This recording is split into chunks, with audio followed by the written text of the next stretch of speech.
In the name of Allah, the Beneficent, the Merciful, there is no God but Allah, and I bear witness that Muhammad is his prophet. I greet you in the words of peace. Assalamu alaikum. This is the KIK. I'm representing the POBUMS Society.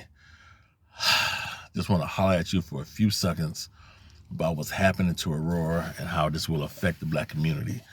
I'm writing a letter to the Black community, melanated community in Aurora, whatever you want to call yourself.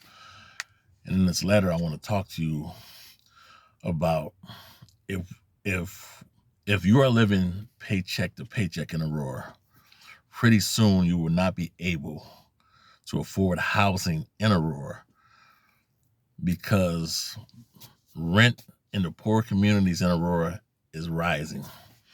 Also, the city's sole purpose or sole focus is economic development, hoping that will spur economic growth. But when economic development isn't balanced with community development, you inadvertently bring about gentrification. And that's what's happening in Aurora. And a lot of people are worried because they don't see themselves up in the new Aurora because they simply can't afford it. In downtown Aurora and on Broadway and at the Fox Valley Mall, they are building condominiums or apartments that none of us can afford. So they're building these condos or these apartments, townhouses, whatever you want to call them, but they're not building them for us because we simply can't afford them. They're building them for a certain demographic that they want to attract to Aurora.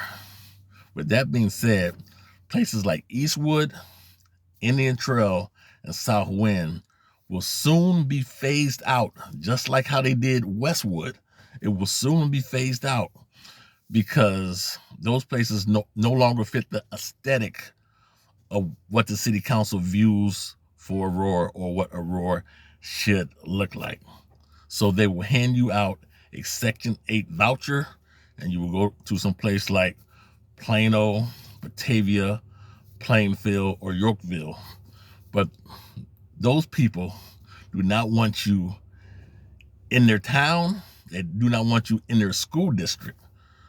And it's evident by when Black children get in trouble in these school districts, they're punished harshly. They're not suspended, they're expelled because they don't even want to deal with Black low-income children in school districts like that.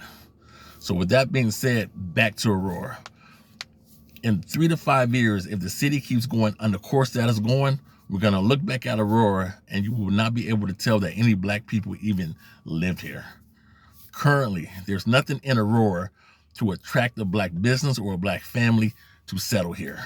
Currently, there's nothing here in Aurora to keep a Black family once their children have graduated high school. There's nothing in Aurora that says Black. You know what I'm saying? So with that being said, I'm writing this letter and I will go into more detail, and I hope you will get this letter, pass this letter around and read it, because there's nobody speaking up about this. And this will affect Black people in Aurora who are living check by check and who cannot afford rental housing or even afford to buy a house. So I just want you to know what's going on up in Aurora, because it's coming slowly, but this has been going on for maybe a decade or more. Like, this is all planned. So you can get mad at the mayor and stuff like that, but he didn't do this. But under his administration, it has been accelerated. So this goes all the way back to Stover and Pierce. But yeah, so I'm going to write the letter and hopefully you will get the letter and see how the city shift is affecting and will affect the Black community. All right, this is the KIK signing off. Peace.